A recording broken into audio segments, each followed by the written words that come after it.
안녕하세요, 여러분. 오늘 우리가 함께 나눠볼 이야기는 요한복음에 나오는 한 장면인데요. 정말 생각지도 못했던 손님 몇 명이 찾아오면서 역사의 흐름이 완전히 바뀌는 그야말로 결정적인 순간에 대한 이야기입니다. 자, 이 모든 이야기의 시작점은 바로 때에 대한 질문이에요.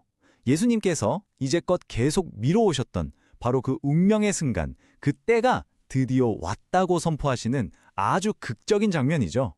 이야기의 배경은 6월절 축제로 정말 발 디딜 틈 없이 붐비는 예루살렘입니다. 바로 이 복잡한 곳에서 정말 누구도 예상치 못했던 이방인 손님들이 아주 특별한 부탁을 들고 나타나게 됩니다. 여러분, 한번 상상해 보세요. 1년 중 가장 큰 명절인 6월절이잖아요. 그러니까 예루살렘은 정말 어마어마한 인파로 가득 차 있었을 거예요. 아마 수십만, 많게는 100만 명까지 모였다고 하니까요. 그런데 그 수많은 사람들 속에서 복장이나 언어가 좀 달라서 유독 눈에 띄는 무리가 있었어요. 바로 헬라인, 그러니까 그리스 사람들이었던 거죠. 자, 여기서 우리가 꼭 알아야 할 게 있는데요. 그 당시 유대인과 비유대인, 즉 이방인 사이에는요, 정말 어마어마한 벽이 존재했습니다. 이건 그냥 마음의 벽, 이런 수준이 아니에요. 실제로 성전 안에도 이방인들은 더 이상 들어오지 못하게 막는 경계가 있었고요. 그 경고문을 무시하고 넘어가면 목숨을 잃을 수도 있을 만큼 아주 엄격한 분리였어요. 그런데 이 헬라인들이요, 그 모든 위험과 편견을 무릅쓰고 용기를 내서 예수님의 제자 빌립에게 다가갑니다. 그리고 아주 단순하지만 사실은 굉장히 깊은 의미가 담긴 요청을 하죠. 바로 우리가 예수를 뵙고 싶습니다 라는 말인데요. 이게 그냥 얼굴 한번 보고 싶다 정도가 아니에요. 당신에 대해 더 깊이 알고 싶고 인격적으로 만나고 싶다는 아주 간절한 소망이 담긴 말이었던 거죠. 자, 이 요청을 전해 들은 예수님의 반응이 정말 뜻밖입니다. 그냥 그래, 만나자 이렇게 말씀하시는 게 아니라 마치 기다렸다는 듯이 어마어마한 선언을 하시거든요. 생각해보세요. 예수님은 이전까지 공생애 내내 내 때가 아직 오지 않았다, 이 말씀을 반복하셨어요. 뭔가 계속 때를 기다리는 모습이었죠.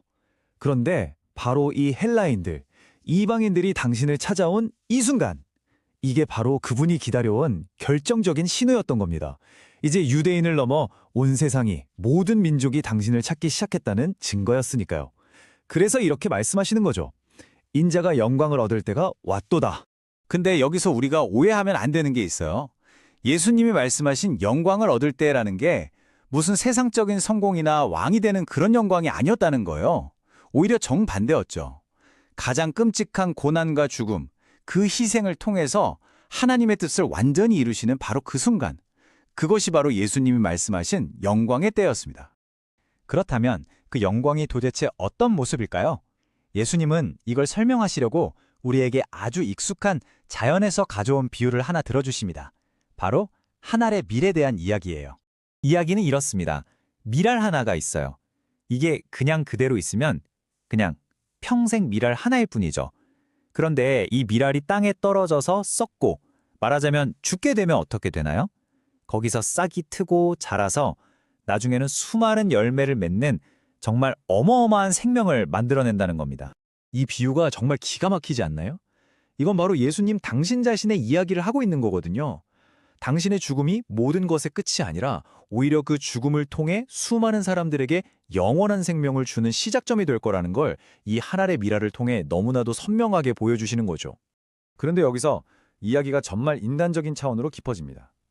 예수님께서 이 희생의 길이 얼마나 힘든 길인지, 당신 자신에게도 이게 결코 쉬운 일이 아니라는 걸 아주 솔직하게 털어놓으시거든요. 먼저 제자들에게 말씀하세요. 자기 생명을 사랑하면 잃을 것이고, 이 세상에서 자기 생명을 미워하면 영원한 생명을 얻을 것이다. 이게 무슨 말이냐면 우리도 미랄처럼 눈앞에 안락함이나 욕심에만 매달리지 말고 더 큰 가치를 위해 자신을 내려놓을 때 진짜 생명을 얻게 된다는 거죠. 그리고 바로 이어서 정말 충격적인 고백을 하십니다. 군중들 앞에서 지금 내 마음이 너무나 괴롭다고 말씀하세요. 십자가를 앞둔 그 엄청난 압박감과 두려움을 숨기지 않고 그대로 드러내시는 거예요. 이 모습은 우리에게 예수님이 그냥 초월적인 존재가 아니라 우리와 똑같은 감정을 느끼는 온전한 인간이셨다는 걸 보여주는 정말 중요한 장면입니다. 이게 우리한테 왜 그렇게 중요할까요?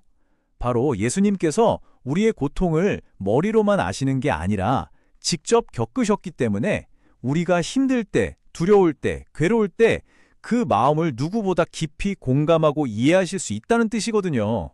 예수님께서 이 고뇌 속에서 아버지여, 아버지의 이름을 영광스럽게 하옵소서 하고 기도하시자 정말 놀라운 일이 벌어집니다. 하늘에서부터 음성이 들려온 거예요. 이게 세 번째 들려온 하늘의 음성인데 이전과는 완전히 달랐어요. 세례 받으실 때는 예수님 혼자, 변화산에서는 제자 3명만 들었잖아요. 그런데 이번에는 그곳에 모인 모든 군중이 다 들을 수 있도록 공개적으로 하나님의 확증이 선포된 겁니다. 내가 이미 영광스럽게 했고 또다시 영광스럽게 할 것이다. 이 하늘의 음성은 이제 예수님의 위대한 약속으로 이어지는데요. 당신의 희생이 궁극적으로 어떤 결과를 가져올지에 대한 이야기입니다. 예수님은 이 음성이 당신을 위해서가 아니라고 분명히 말씀하세요. 바로 너희를 위한 것이라고요. 그러니까 지금 일어나는 이 모든 일이 우연이 아니라 하나님의 거대한 계획 안에서 이루어지고 있다는 걸 모든 사람에게 확신시켜주기 위한 사인이었던 거죠. 그리고 마침내 이 모든 이야기의 클라이맥스에 도달합니다. 바로 이 약속이죠. 내가 땅에서 들리면 모든 사람을 내게로 이끌겠다. 여기서 땅에서 들린다는 건 십자가에 못 박히는 것을 의미하는데요. 바로 그 십자가를 통해 유대인과 이방인을 가르던 모든 벽을 허물고 세상 모든 사람을 당신에게로 이끌 것이라는 정말 엄청난 약속을 하신 겁니다. 정말 놀랍지 않나요?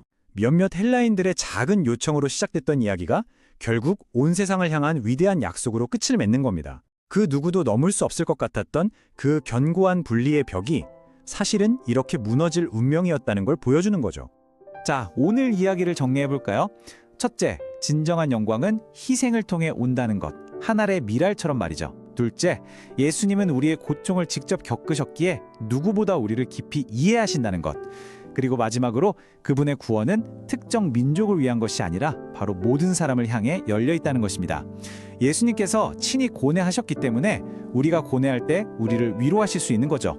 그래서 이 이야기는 오늘 우리에게 이런 질문을 던지는 것 같아요. 내 삶의 가장 깊은 고통과 두려움까지도 다 겪어보시고 이해하시는 분이 계시다는 사실, 이걸 우리가 정말로 믿는다면 과연 우리는 오늘의 어려움을 어떻게 다르게 마주할 수 있을까요?